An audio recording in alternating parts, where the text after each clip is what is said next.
Bienvenidos, bienvenidas todas. Gracias por estar acá, por llegar a esta sala. Hoy día tenemos este coloquio que es sobre violencia de género en las universidades y a partir de todo lo que ha sucedido en este primer semestre de vuelta a la presencialidad.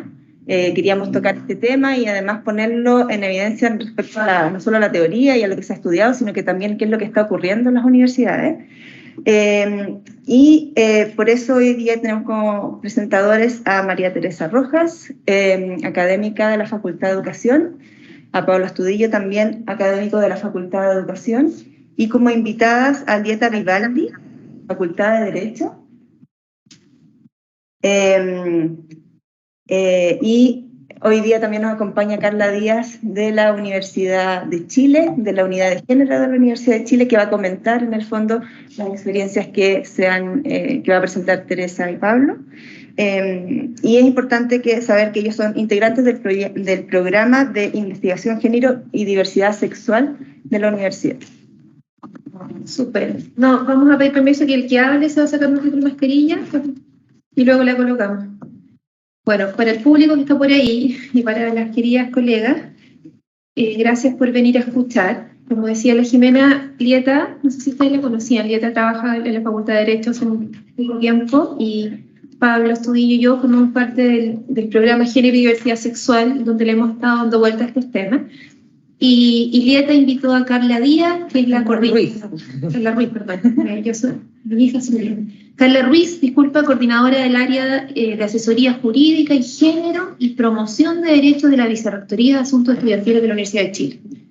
Y esta, como ustedes saben, es una demanda que surge a propósito de la violencia que los estudiantes denuncian en las calles, en el espacio público, pero también entre pares e institucionales, ¿no?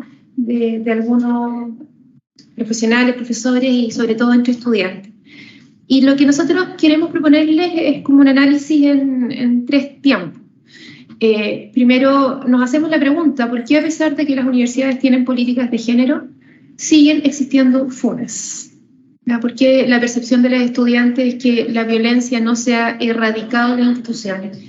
Y con esa pregunta pensamos que hay al menos tres niveles de análisis, y uno que es institucional, y que tiene que ver con preguntarse hasta qué punto las universidades han cambiado estructuralmente una dinámica de relación patriarcal y altamente masculinizada, a pesar de las políticas de género. Un segundo nivel es saber cómo se han articulado estas propuestas de gestión, ¿no? de las denuncias por abusos estudiantiles, y acá nos parece súper rica la experiencia de la Universidad de Chile en relación a cómo construyó su política y la legitimidad que tiene la política a la comunidad y cuáles son los avances y desafíos que tiene. Pueda ser parte con datos de la Universidad Alberto Hurtado. Lieta ha estado trabajando en sistematización de los casos del Alberto Hurtado de la Facultad de Derecho, más con un grupo de estudiantes, y tiene una mirada más específica, que yo creo que aquí conviene estudiar. Y el tercer nivel es un nivel quizá más propositivo, y ese nivel tiene que ver la formación universitaria con la educación sexual, un tema que siempre lo planteamos a nivel escolar, ¿no? La universidad tiene algo que decir al respecto. ¿Qué hacemos con los estudiantes funados? ¿Van a participar de un relato también formativo? Y en el fondo Pablo Astudillo nos va a ayudar a pensar si pensar la educación sexual es tarea o no del mundo universitario hoy día. ¿Bien? Me gustaría partir compartiéndoles una reflexión que hicimos con tres académicas más, que somos parte de las académicas que nos articulamos el año 2018 cuando las estudiantes pusieron sobre la mesa, se tomaron en la universidad las demandas feministas. Y junto a Antonia Larraín, Alejandra Nergesi, Cecilia Osorio y yo, escribimos una columna que nos permitía reflexionar sobre lo que estábamos viviendo a propósito de la política de género en la universidad. Ustedes saben que en 2008 el sistema de educación superior a lo largo del país fue remecido por protestas de estudiantes feministas que interpelaron a los gobiernos universitarios con el fin de transformar las lógicas del ejercicio del poder en distintos ámbitos, tanto en la toma de decisiones de las autoridades como en la convivencia universitaria, la docencia, la investigación y la relación con la sociedad. Quienes vivimos ese momento sabemos que los estudiantes nos permitieron articular voces y pensar qué significa trabajar en instituciones altamente patriarcales, machistas, heteronormadas, y si eso tiene que ver con nuestro trabajo, ¿verdad? Hacernos esas preguntas y cuál es la responsabilidad que tenemos en ello. Por tanto, el Mayo Feminista del año 2018 nos recordó que las universidades no son ajenas a una racionalidad hegemónica. A pesar de que las universidades son espacios de construcción de conocimiento, ¿no?, que promueven pensamiento crítico, son al mismo tiempo instituciones verticales, masculinizadas, de élites, que producen y toleran en su interior múltiples expresiones de violencia, abuso y exclusión hacia mujeres y disidencias sexuales. Lo que hicimos fue ir en búsqueda de una literatura que nos permitiera saber cuáles son los avances en el mundo respecto a las políticas de género.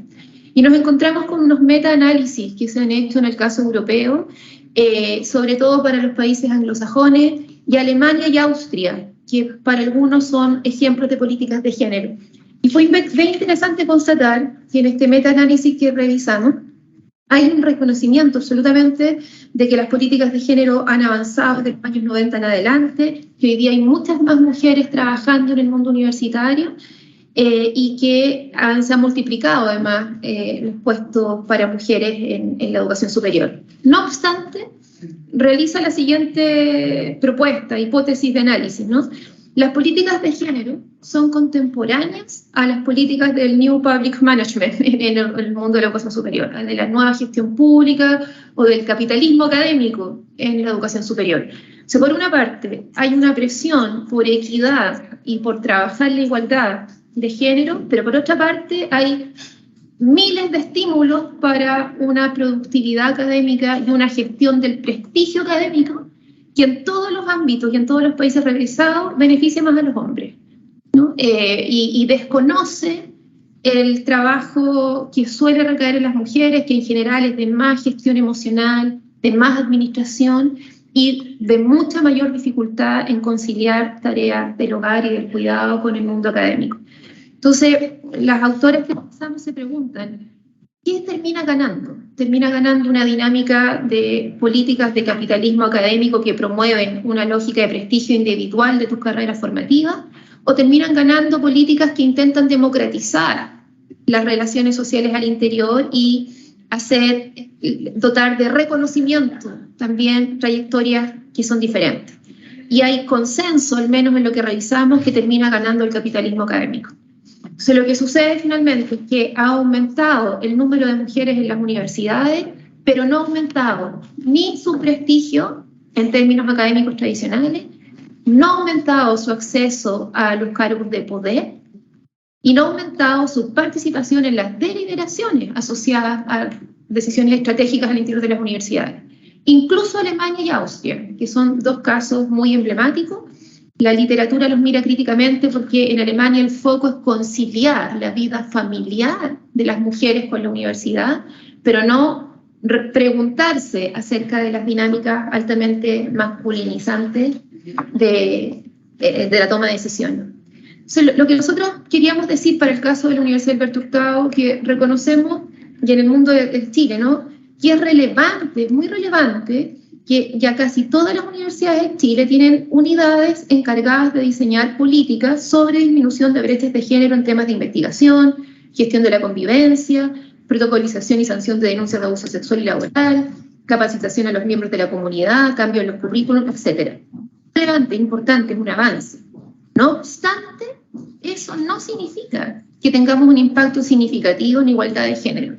Y primero, y acá si la Chile puede ser interesante, tiene que ver con lo conversábamos recién, la legitimidad de estas políticas, cuán participativas, colaborativas y dialogadas han sido, y ahí yo creo que tenemos una controversia respecto a cómo construimos la nuestra. Nuestra percepción es que fue rápida para cumplir a criterios de acreditación institucional o de planificación estratégica institucional, y desconoció los ritmos, los tiempos y la complejidad de vincular a los estudiantes. De modo que los estudiantes altamente probable que no la sientan propia, ya que podría ser parte del inicio del problema que estamos planteando. Y por otro lado, queremos insistir en que las políticas de género requieren no solamente aumentar el número de mujeres, no solamente conciliar el trabajo familiar con el trabajo universitario, sino, y acá apelo a la filósofa norteamericana Nancy Fraser, ¿no?, distribuir el poder, reconocer la pluralidad de trayectorias dentro de una universidad y sobre todo fomentar prácticas de participación. En ese sentido, estamos en un mundo bien complejo, con ciertos avances, pero sin una pregunta radical sobre la estructura patriarcal de la universidad y con unos estudiantes que potencialmente perciben que la política les es ajena, que no formaron parte de su conversación y que es de un otro al que no le aprecian mayores transformaciones en estos últimos 4 años. Y esa es como la tesis interpretativa. Entonces, sobre eso vuelvo a la pregunta. ¿Por qué, primero, seguimos teniendo casos de abuso al interior de las universidades y además concentrados entre compañeros, hombres y mujeres? ¿Y cómo las universidades están respondiendo a una denuncia que es masiva, donde la FUNA parece mucho más legítima que cualquier otro canal institucional? ¿Qué se ha hecho? ¿Qué se puede hacer? Y cómo los académicos y las académicas podemos involucrarnos en esta conversación. Entonces, me encantaría dejarle la palabra a Carla Ruiz, que, insisto, de la Universidad de Chile, la Asesoría Jurídica de Género y Promoción de Derechos de la Vicerrectoría de Asuntos Estudiantiles, conocer la experiencia de la Universidad de Chile y una reflexión sobre lo bien logrado y aquello que todavía está pendiente. Así que gracias, Carla, por estar con nosotros. Gracias a ti. ¿Me voy a sacar la mascarilla o qué?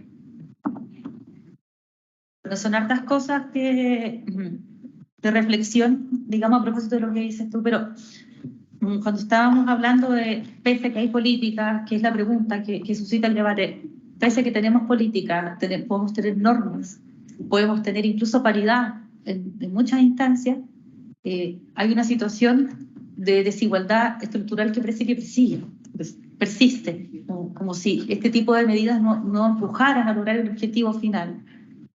Y un poco me hace recordar como la trayectoria que hemos tenido en la discusión sobre la ciudadanía de las mujeres.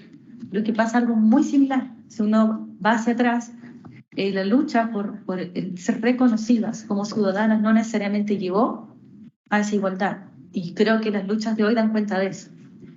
Y creo que en mi opinión y en mi visión y la experiencia que también hemos tenido en la universidad, es muy difícil hablar de ciudadanía, es muy difícil hablar de igualdad, es muy difícil hablar de legitimidad cuando tienes violencia estructural. Porque nosotras, como mujeres, y así mismo las diversidades sexuales y las disidencias sexuales, conviven con un ambiente que es violento, en distintos niveles. Y si no es violento, siempre es un estado de alerta constante, sobre todo para las disidencias. Y eso siempre va a ser un límite para poder hablar de igualdad material, siempre, porque eso no le pasa a todos, pasa a nosotros. Entonces, y tomando la pregunta, desde mi perspectiva, digamos, la existencia de políticas, la existencia de protocolos, no han logrado solucionar el problema y las FUNAs tampoco. O sea, yo creo que hay que sumar las FUNAs a esta reflexión, porque las FUNAs tampoco han resuelto el problema de fondo. Entonces, y creo que hay que situar las FUNAs ahí, quizás en el mismo saco que los procedimientos y las políticas. Y es porque en el fondo la FUNA es una reacción, es una respuesta que tampoco es compartida por la comunidad. No es compartida, entonces mal no va a poder solucionar. Y en ese sentido yo creo que ahí se apuntó a un elemento que lo estábamos conversando antes, que es cómo construimos nosotros nuestras políticas y cómo advertimos el problema. ¿Cuál es el problema que estamos tratando de solucionar? Y es muy probable que si nos sentamos a hablar desde un punto de vista interdisciplinario e intergeneracional, vamos a tener diagnósticos distintos de cuál es el problema. Y esa conversación puede que no se haya dado. Entonces advertimos que hay un problema. Si lo que yo quiero como institución es bajar las denuncias por acoso, es distinto a que yo quiera que la institución sea más igualitaria o quiera acabar con el patriarcado. Son 3 objetivos diferentes. Y yo creo que ahí el ejercicio de hacer esto participativo no es solamente por un imperativo democrático, por así decirlo, sino que es para poder tener un cierto consenso mínimo en cuál es el problema que viene a solucionar una política, que es como algo básico, pero que se nos olvida. Luego, en la construcción de la respuesta, que es la política, pero también la evaluación de esa política, que es un ciclo que es muy básico, pero que no existe, porque siempre está incompleto. Entonces, si uno mira el relato de las universidades, en el caso de la Universidad de Chile, tiene una trayectoria más allá del movimiento feminista, una trayectoria de la construcción de una política de género, de hacer comisiones de trabajo, de subir esas y de hacerlas formales, de decir, mira, este es un hito y vamos a convocar al capital, digamos, que tiene la universidad, que son sus expertos, que son sus representantes políticos, sus representantes del mundo del activismo, a las profesoras en cuanto a activistas también. Entonces se genera un nivel de conversación que es multidisciplinario, que es intergeneracional, que tome, entonces amplía la base de conversación para poder decir, bueno, ¿qué queremos en un reglamento? ¿Qué queremos en política? Y eso está presente en este relato. Y creo que las movilizaciones feministas y la respuesta institucional a esas movilizaciones fueron reforzarlo. Y volver a creer en un reglamento que surja de esa política, un protocolo que surja de esa política puede llegar a ser una solución. Porque hay una confianza y un consenso en que puede ser ese caos. Entonces, en el relato, al menos en el caso del alumnado, no está tan presente ese relato, es muy difuso, es como esto de la participación, porque en realidad no estamos construyendo un diagnóstico del problema, no estamos asumiendo que el diagnóstico para todas las facultades es el mismo. También puede que no sea el mismo. Y se construye de una manera entonces en que la participación es difusa, no es clara, entonces no hay un relato claro sobre eso, no hay escucha y tampoco hay, digamos, un margen de propuesta. Y lo otro es que son discusiones que desempoderan o invisibilizan el poder del local. O sea, cada universidad tiene su caracterización territorial, local y sus relaciones que se dan entre la Universidad de Chile en eso es muy distinta, no es comparable. Pero sí creo que lo que es rescatable es que cada carrera, campus o facultad tiene su cultura, tiene su manera de relacionarse. Y eso cuando tú centralizas, el hacer una política, centralizas la redacción de normativas que surgen de esa política, lo que estás haciendo es invisibilizando esa experiencia para poder recogerlo.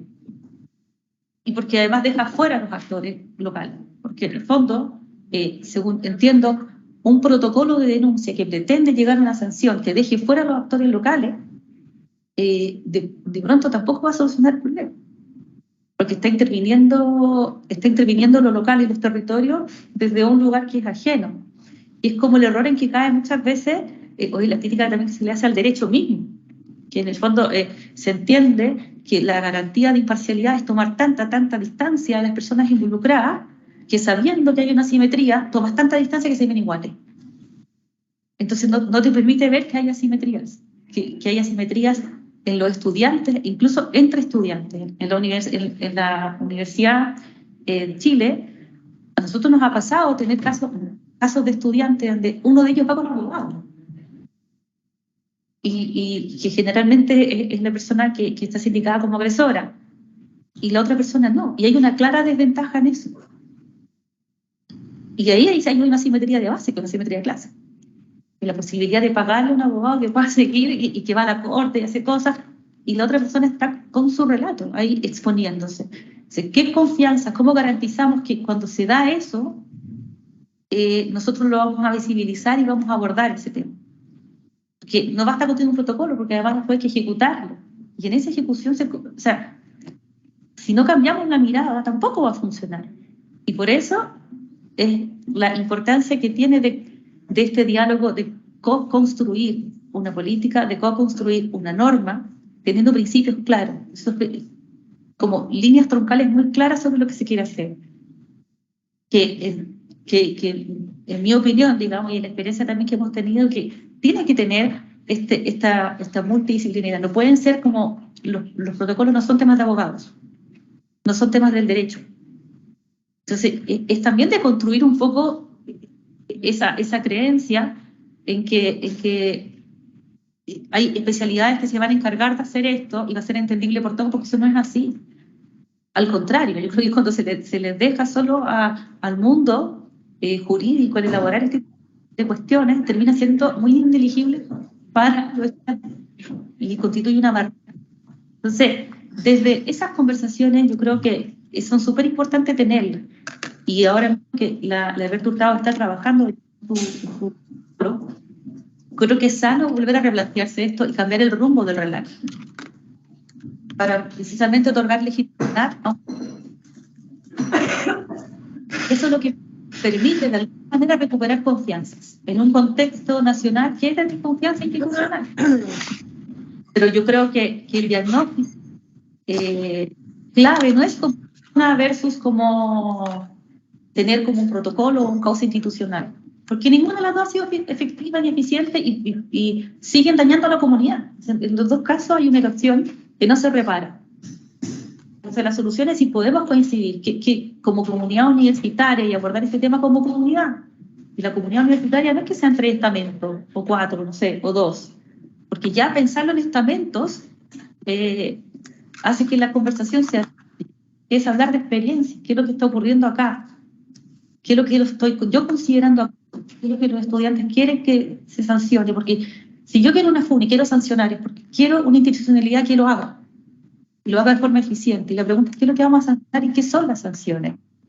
Si es lo mismo tener casos de académicos que cometen acoso sexual o alguna figura similar y los estudiantes.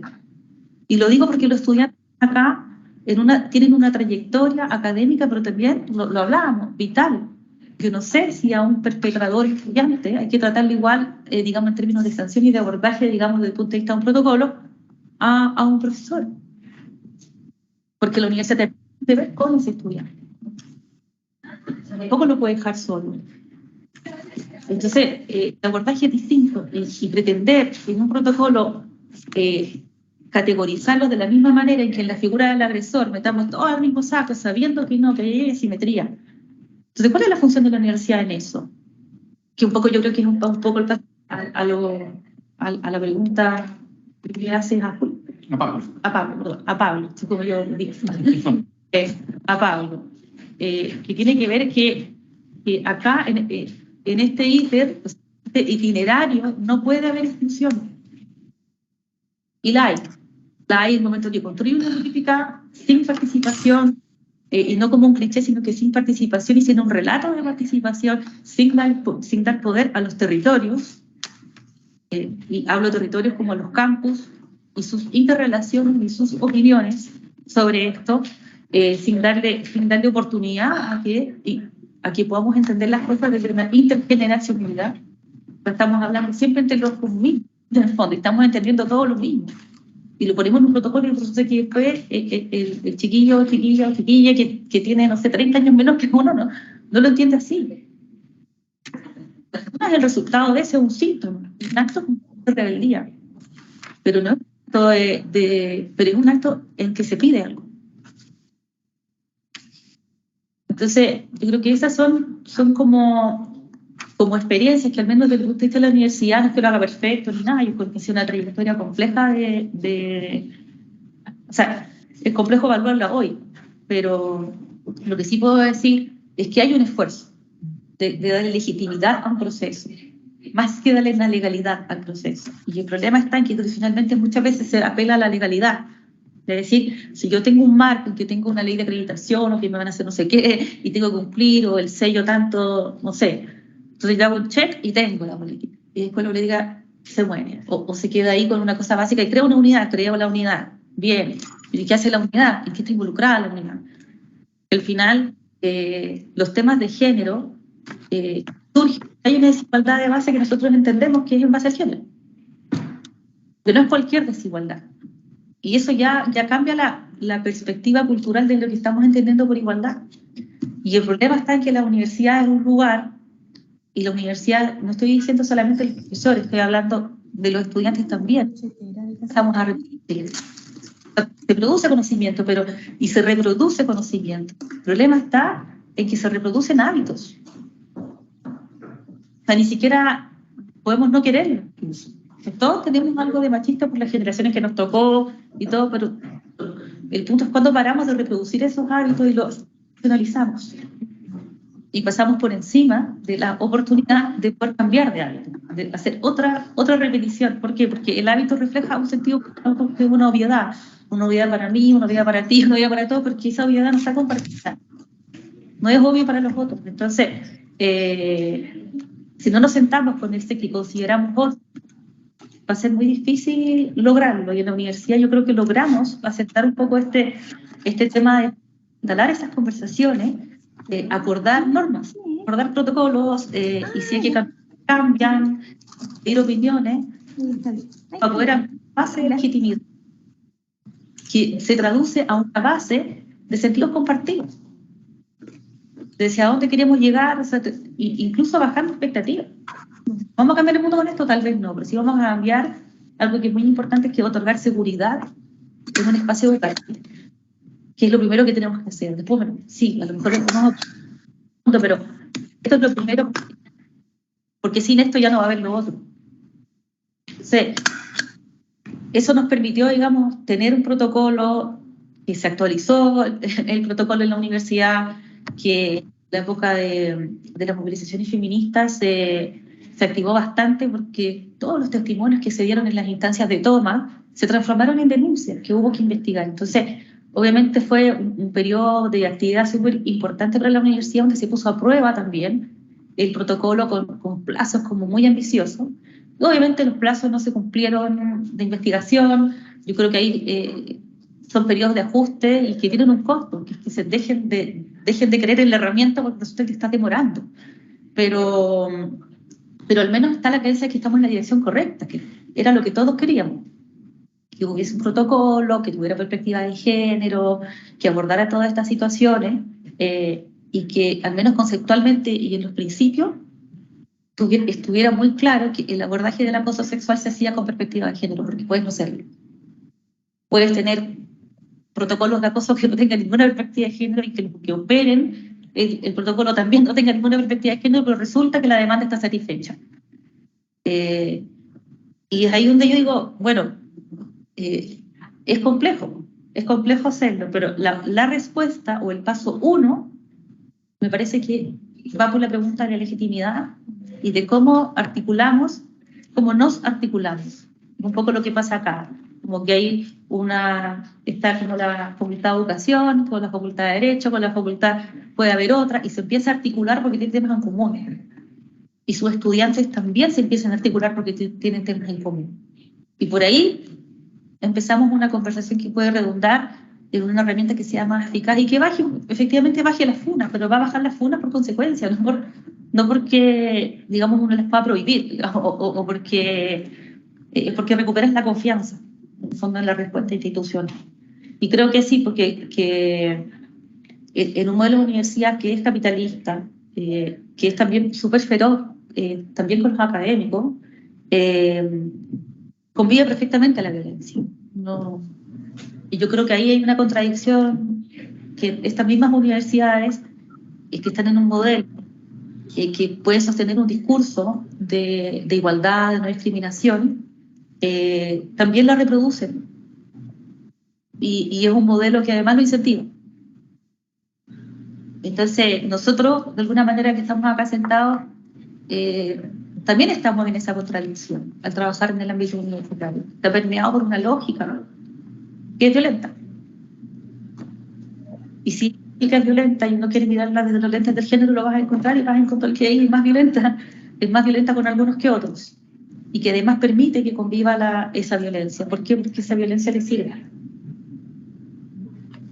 Entonces, es medio como, y es como la planta que hay que regar siempre, ¿no? Es como cuando logras paridad en algo, te das cuenta que al final no vas a lograrlo porque hay que seguir sosteniendo ese esfuerzo. Lo mismo pasa con un protocolo. Después que llega a un protocolo, ese esfuerzo tiene que sostenerse, esa legitimidad tiene que sostenerse. No, ya, perseguimos todos por la casa. No, porque los estudiantes no son estables en una universidad, van cambiando y van llegando con otras mentalidades. Entonces hay un esfuerzo después institucional de sostener el protocolo, aunque tenga que cambiar para poder sobrevivir. Pero ese esfuerzo. Pero en esta lógica del checklist, no va a ser así. Más largo el libro. Y eso es lo que hace la Universidad, al menos de Chile, tiene dispositivos más claros para poder sostener estas fuerzas. Tiene la dirección de género, direcciones locales, hay unidades de género, y se involucran.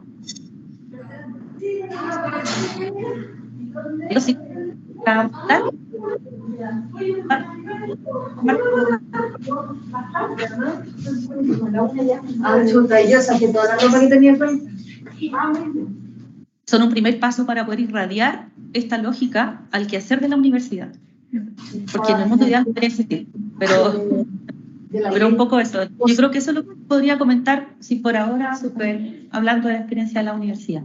Muchas gracias, Carla. Donde he visto que hay personas que se han sumado ahora. Contarles que acaba de conversar con nosotros Carla Ruiz, abogada y que trabaja en la Vicerrectoría de Asuntos Estudiantiles, justamente en los temas de género y derecho de la Universidad de Chile. Y tremendas reflexiones con las que nos deja, y vamos a tomar la conversación después. Y me gustaría darle el paso a Elieta Vivaldi, abogada y profesora de la Facultad de Derecho de la Universidad Alberto Hurtado, y también miembro del grupo de Género y Diversidad Sexual, un grupo interdisciplinario. Y Elieta justamente ha trabajado el tema ya más directamente al interior de la universidad. Así que, muchas gracias. Justamente, bueno, estoy totalmente de acuerdo con el diagnóstico que han señalado ya Tere y Teresa, perdón, y Carla. Así que la verdad, bueno, yo dirijo el programa de Género, Derecho y Justicia Social, que está compuesto por distintas también estudiantes que son parte del programa, son 10 personas, y han estado muy atentas y muy encima, digamos, de todo este proceso. Entonces, muchas de los temas que acá voy a recalcar muy brevemente, también han sido gracias a su propia investigación, a su propio trabajo, que no necesariamente siempre es reconocido ni recogido, que ese también es un problema del que estamos hablando. ¿Cómo creamos comunidad si no nos sentimos parte de las decisiones que allí se toman? Y eso yo creo que es un aspecto que Carla recalcó y que es clave. Y ahí también podemos ver distintas etapas dentro de la violencia y dentro de cómo es abordada. Por una parte, la prevención o la creación de una cultura no jerárquica, no patriarcal, que no tenga estas relaciones de poder tan desiguales. Sabemos que es imposible una sociedad perfecta, pero cómo podemos trabajar en torno a eso. Y ahí vemos, quizás ahí Pablo se expanderá más, pero cómo podemos educarnos o cómo podemos co-construir. Ahí vemos que el castigo como forma de exclusión de algunas personas que son parte de la comunidad no necesariamente nos llevan a reflexionar qué es lo que lleva a estas prácticas, si solo excluimos. Por eso también cómo podemos reflexionar acerca de las formas de castigo que estamos o no implementando. Así, cuando una persona se enfrenta a una situación de acoso, ¿cuáles son las instancias de acogida? Que lo que han planteado muchas veces estudiantes y estudiantas es la revictimización de la cual son parte, ya que deben contar, por ejemplo, muchas veces el relato, o no tienen respuestas a tiempo, por lo cual deben insistir. Y también que estas instancias ante las cuales se denuncia no necesariamente son locales, lo que coincide con el diagnóstico de Carla, que de esta forma se pierde un poco la instancia más cercana a la cual uno puede acudir. También se ha señalado de parte de las alumnas y alumnos que las medidas no necesariamente contemplan a la persona agredida o a la víctima. Por ejemplo, se puede contemplar un cambio de curso. Si es que una persona tiene a un compañero o compañera que la acosa en ese curso, lo que se contempla muchas veces es cambiar a la persona agredida de curso, lo que también es casi una sanción para ella por haber denunciado y que, por ejemplo, puede haber decidido estar en ese curso por alguna razón. Entonces, ¿qué medidas estamos implementando y por qué estamos revictimizando a la persona también agredida? También, incluso, bueno, antes de la implementación de la ley, también se ofrecía acompañamiento psicológico, pero de parte de estudiantes se escuchaba que no siempre tenía perspectiva de género este acompañamiento. A veces también era realizado por hombres cuando mujeres habían pedido que no fuera así. Entonces, también eso era problemático. Y otro problema que se realiza en cuanto a la denuncia es el miedo a denunciar. El miedo a denunciar justamente por relaciones verticales que tenemos con las autoridades y también por un blindaje, se podría decir, o por una protección corporativa o protección desde las mismas universidades a sus miembros. Claramente uno sabe que si un compañero o compañera tuya es denunciado, también hay riesgo que a ti te denuncien, uno tiene amistades, uno puede entender quizás las razones que llevaron por ser de otra generación, por otro tema, a una agresión específica, digo, como uno como colega, y eso los estudiantes lo perciben también y genera miedo también, por lo que me señalan, a represalias en el futuro mundo académico o profesional. A veces son personas muy influyentes. Entonces, si no hay un sistema acorde que vaya acompañando los procesos y en los cuales como comunidad nos hagamos cargo, la víctima tampoco, o la persona, claro, agredida, va a sentir la tranquilidad de poder acudir a todo este proceso con el costo personal que esto conlleva. También recordemos que la FUNA tiene un sentido quizás polisémico. Bueno, nace obviamente, si sabemos a fines de los 80 o 90, como una forma de denunciar los crímenes perpetrados en la dictadura y aún impunes, pero se fueron transformando también para denunciar, también para advertir a compañeros y compañeras a situaciones violentas que ocurrían, y también, en el fondo, como una forma de castigo en sí mismo. Son distintos los fines de la FUNA. Entonces, también estos mismos fines hay que tenerlos en cuenta como comunidad podemos enfrentarlos. También es una forma, como decía, de advertirle a compañeras, tengan cuidado con tal persona. Entonces, no siempre es simplemente un castigo. Y eso también es interesante de ver a la hora de pensar nuestras políticas. Después, que también... eso de que más, y que hay una sensación de que con la sensación, no lo digo por subestimar, pero hay una percepción de que la rapidez con la cual tuvo que aprobarse esta política debido a los estándares o para acreditarse, también jugó en contra de tener un proceso realmente participativo. Quizás uno puede hacer un parangón con lo que pasa con el proceso constitucional, que también es muy rápido y al final, en la práctica no ha permitido un real involucramiento. Y eso también ha jugado en contra al propio proceso que prometió, digamos, ser más participativo, pero en los tiempos y en la práctica no se dio, no se ha escuchado de gran forma los aportes de alumnas y alumnos. El programa de género, como señalaba, de la Facultad de Derecho, que es la única facultad que tiene tanto mesa de género como programa de género, y también es una instancia que sería muy interesante de replicar, porque justamente está atenta a todos estos problemas que se producen en lo local. Y eso, por eso hago una invitación, digamos, que otras facultades también, ojalá tuvieran esta instancia. Y esos temas, y como decía, que el secretismo, esta sensación de blindaje hacia ciertas autoridades, y las diferencias que hay en relaciones de poder quizás, entre profesores, profesoras y alumnos, y también entre alumnos, que Carla recalcó, si merecen o no un trato diferenciado, también las relaciones cuando una profesora o administrativa denuncia, o el profesor también a sus pares. Entonces hay distintas instancias y ahí cómo las hacemos dialogar, cómo creamos estos pasos. Y nuevamente ahí surge el problema de la desconfianza hacia las instituciones y autoridades.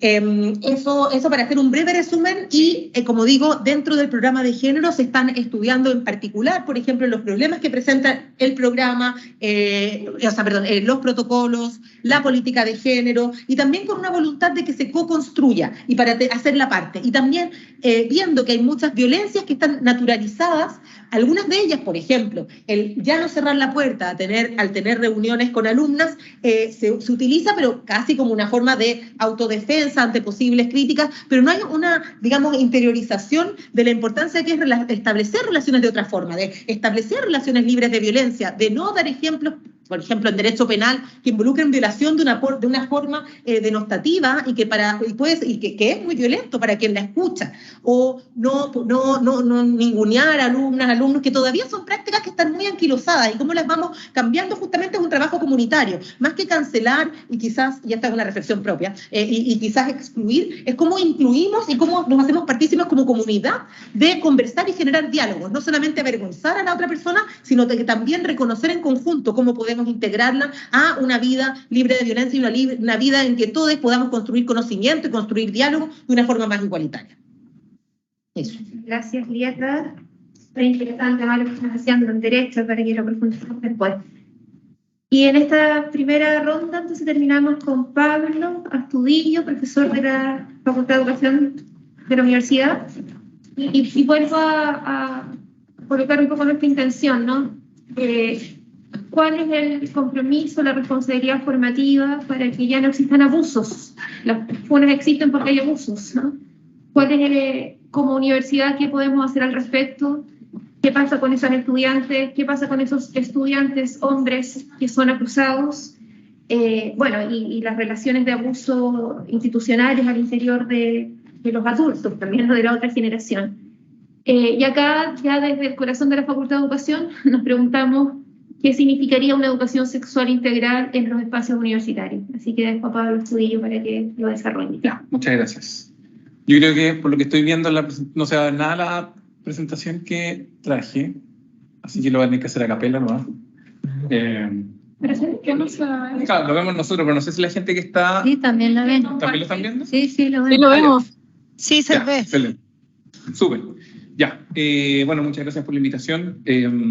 Quizás quisiera como advertir que probablemente lo que voy a presentar se aleja un poco del eje con el cual ha estado siendo discutido este asunto, y obedece también un poco a la complejidad que supone abordar lo que es la educación sexual integral en espacio universitario. Si uno plantea esa pregunta, la verdad es que, digamos, se penetra en un espacio como muy amplio, muy indefinido, lo cual me obliga de alguna manera a buscar como algún hilo conductor para poder ofrecer alguna reflexión.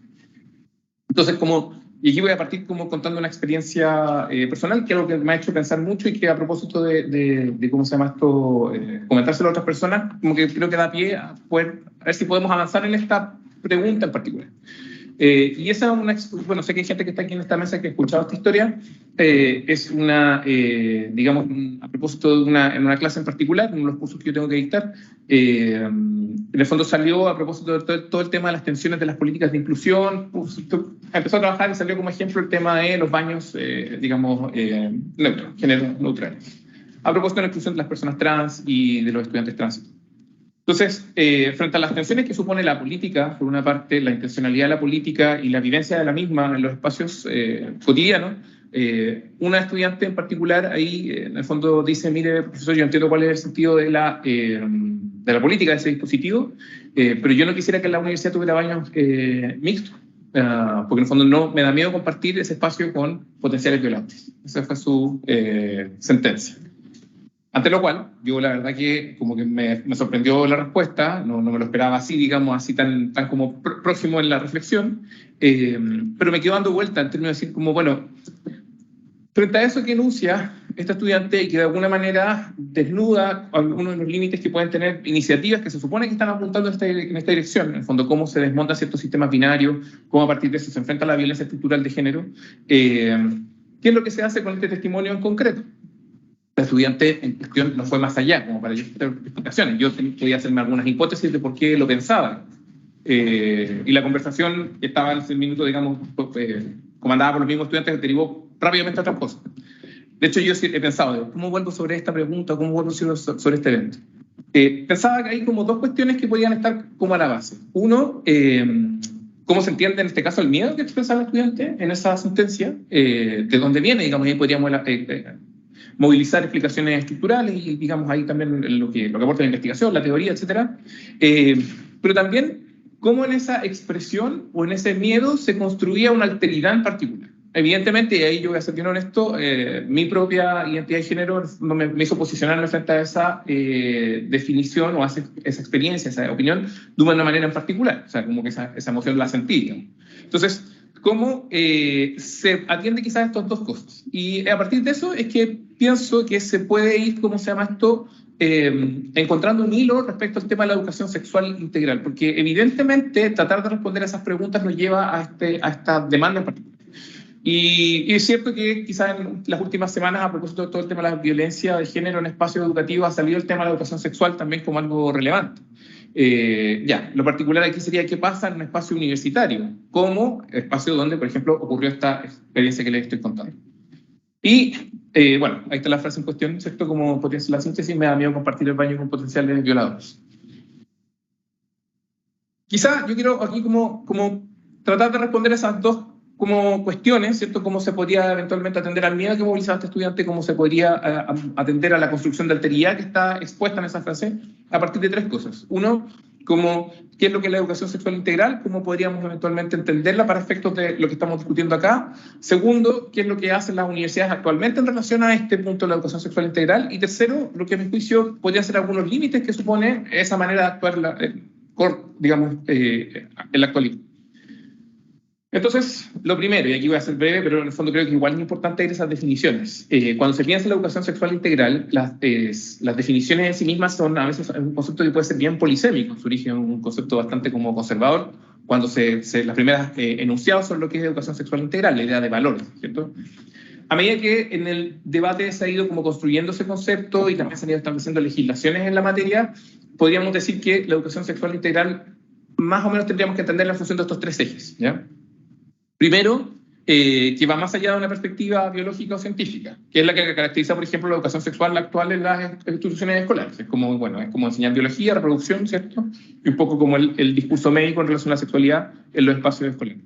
Y la idea es salir de esa perspectiva biológica para abordar cuestiones como los valores, por ejemplo. Ya, en ese sentido, cuando pensamos los valores, ahí está todo lo que tiene que ver con la construcción de las normas, es un espacio como para reflexionar sobre cómo se construyen las normas, ¿cierto? En este caso de género, o en relación a la afectividad personal, etc.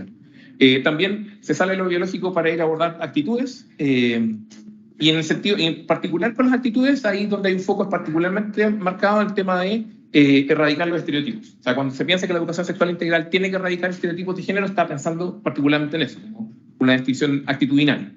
Y también habilidades psicosociales, ¿ya? Y ese último punto de las habilidades psicosociales es el que permite como vincular la educación sexual integral a todo esto que se llama, en el fondo, el desarrollo psicosocial de los educandos. O sea, a cada etapa del desarrollo vital de los individuos, le corresponde también una manera de organizar la educación. De lo mismo se deduce, la educación sexual no necesariamente está circunscrita a la escuela, podría operar también en la educación superior, ¿no? Segundo punto, la educación sexual integral, y eso estaba en el proyecto de ley, digamos que anterior, y entiendo que en el nuevo proyecto de ley que viene en esta materia, siempre se entiende como un derecho. Bueno, en la discusión constituyente también esto aparece, digamos, se entra como un derecho. O sea, la educación sexual es entendida como un derecho. Y en ese sentido, y ahí como coincido con lo que decías tú, Carla, se entiende que esta educación supone también una participación de las personas involucradas. O sea, no puede pasar esto de que en el fondo se venga de arriba y decir como, mire, aprenda toda esta secuencia de cosas, ¿cierto? Supone la participación de las personas siempre en consonancia, digamos, con estas etapas de desarrollo psicosocial. Por eso se plantea que la educación sexual parte desde la temprana infancia. Y tercero, como un tercer eje, que esta educación no es entendida en escala puramente individual, ¿ya? Y desde ese punto de vista, por ejemplo, poner el acento, como a veces se pone en las escuelas sobre todo, en el tema del autocuidado, es una manera parcial de entender la educación sexual integral. O sea, en el fondo también hay que asumir una dimensión social, ¿ya? Algo que salió en las intervenciones de ustedes tres. Entonces, como acá la cuestión no está puesta solamente en el individuo y en el autocuidado o las cosas que debería hacer la persona para protegerse eventualmente, sino que entender que esta educación es una educación social, ¿ya? Colectiva. Si pensamos en esa definición, podríamos entonces tratar de ver qué es lo que hacen las universidades o qué es lo que han hecho algunas instituciones a propósito de estas tres cuestiones que están aquí, porque ahí hay una cuestión que yo me imagino que a veces a las personas se le viene a la cabeza, la idea de como que en el fondo, dado que la educación sexual en la escuela supone un currículum y eventualmente, dependiendo del tipo de proyecto de ley, una asignatura o contenidos en las bases curriculares, sería difícil pensar que en la universidad va a ocurrir igual, que en el fondo vamos a poner una asignatura de educación sexual, ¿cierto? O que vamos a tener estas como bases curriculares por la naturaleza misma de la docencia universitaria. Entonces, pensando en cómo qué podría eventualmente atender a estas tres cosas que estoy diciendo acá, hay dos cosas que ya como que más o menos se hacen, por decirlo así, más o menos porque son discusiones que están un poco en curso, hay algunas acciones en particular, como por ejemplo el tema de que la educación sexual se integre en los programas de formación inicial docente. Nosotros que venimos de Facultad de Educación es como una demanda que crecientemente se escucha, que en el fondo la educación sexual no se puede formar en las escuelas, no se puede hacer educación sexual si los formadores en el fondo no tienen esos mismos contenidos, una cuestión que es resulta más o menos obvia, ¿no? Entonces, ¿cómo en los programas de formación inicial docente se integra esto? ¿Ya? Y de ahí también, creo yo, hay un límite a propósito del tema de cómo cada facultad o cada disciplina puede entender estas cosas. Pensar que esto tiene que ver solamente con facultades de educación o formación de profesores es, de nuevo, circunscribirla solo al espacio escolar, cuando en realidad queremos pensarlo también en el plano universitario. Segundo, podrían haber, en algunos casos y en algunas instituciones, regulación de algunos espacios, ¿ya? Para, como en el fondo, a propósito de esta idea de proveer espacios seguros, estoy pensando en la dimensión física como espacial, ¿ah? De los, estoy quedando sin batería, de los espacios, ¿ya? Y ahí donde aparecen algunas iniciativas como los baños neutros, ¿ya? Sobre todo en universidades anglosajonas, esto es una cuestión que como que cobra más relevancia, y hay algunos intentos tímidos, diríamos todavía, quizás en el caso chileno. Un tercer tipo de cosas es la socialización de protocolos de género, ¿ya? Y de sexualidad mediante instancias de inducción a la vida universitaria. O sea, en el fondo, cómo al ingresar a una institución esto se socializa y no se limita simplemente a colgar un protocolo en una página web, ¿cierto? O tener un informativo, una cápsula, sino que hay una disposición activa a que esto sea conocido al inicio de la carrera universitaria. Pensando en estudiantes, pero también en lo que podrían ser profesionales, ¿cierto? En el fondo, el staff y académicos. Cómo esto se explica, se socializa, en el fondo se explica la regla, ¿ya? No confiar únicamente en dispositivos que son como más pasivos. Y asociado a eso, muchas veces va de la mano también como la instrucción de algunos fundamentos éticos y jurídicos detrás de las reglas. No se trata de aprender el protocolo por el protocolo, sino que también entenderlo en un marco global de regulación de la convivencia y de los derechos de las personas que conviven en un espacio. ¿Ya? Ahora bien, pensando en eso, sí, me queda un poquito. A ver. ¿Cuáles podrían ser límites de esta aproximación que estoy señalando? Como uno, como lo pienso en términos de como a dónde hay que poner a prestar cierta atención. Uno, que en función de esas acciones que ya he nombrado, se ancla la sexualidad a una dimensión como contractual. Es como yo conozco la manera de comportarme y las sanciones que siguen y como esa dimensión puramente contractual de la vida social. Sobre todo considerando como esta dimensión más como... no sé la palabra en este minuto, pero como que en el fondo la dificultad, y estoy pensando como la antropología señala esto, de como pensar que la sexualidad se puede como delimitar. Siempre hay como puntos de fuga, de escape. Entonces, en el fondo, circunscribir una dimensión contractual como que deja de fuera toda esa otra dimensión como de la impredictibilidad de la sexualidad y por lo tanto también como la violencia puede ir apareciendo en otros como aspectos de las interacciones. Y segundo, creo yo que pensando en la educación superior, ¿cómo se podría eventualmente desatender? Lo pongo como un límite, como un riesgo, ¿ya? No quiero decir que esto esté ocurriendo, pero como un punto de atención. El juicio crítico respecto a cómo la sexualidad es construida histórica y políticamente. O sea, en el sentido ahí es como cómo hay momentos específicos donde las cosas se entienden de una determinada manera y eso implica la vivencia de la sexualidad, la manera en que se entiende la relación entre los géneros, etc. Y lo digo a propósito de eso, pensando en esta primera experiencia que cuenta la estudiante, digamos, cómo quizás estos límites, la dimensión de la alteridad es más relevante, o sea, en el fondo, cómo se entiende esa construcción del otro, que es lo que está, y lo dijeron recién ustedes, como un poco erosionado cuando hay violencia. Y para eso termino como con esta foto que tomé, a ver, que está en la puerta de nuestra facultad, ¿ya? O sea, en el fondo como, y que la tomé, que está hace varios días, no la han borrado, y en el fondo está ahí, con cualquier persona que entra a la facultad encuentra eso, que no se alcanza a ver la primera vez, pero fachito, te paso por el clito, y que en el fondo, a mi juicio, es una pregunta, o sea, en el fondo es un rayado que amerita una reflexión, pues, cómo esa expresión puesta en el muro de una universidad entra eventualmente las reflexiones que podamos tener en el sentido que acabo de decir, ¿ya? ¿Qué tipos de violencia específica supone un rayado de esa naturaleza? ¿Ya? ¿Cómo se está reproduciendo ciertas normas de género cuando se hace eso? Cuando como te paso por el clito, es como, perdónenme la manera de hablar, es como el chúpamelo. Como, entonces, en el fondo, como se está, por lo tanto, avanzando en deconstruir ese modelo o se está reproduciendo de otra manera. ¿Qué tipo de construcción de otredad supone? Pues es el fachito, ¿ya? O sea, también hay una marca de género bien particular en ese sentido. Y por último, ¿cómo esto se integra a la formación universitaria, perdón?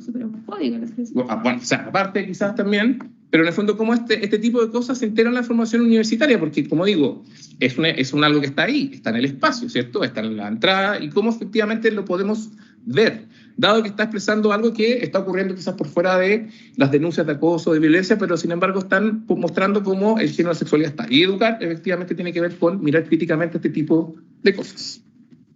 Con eso concluyo. Muchas gracias.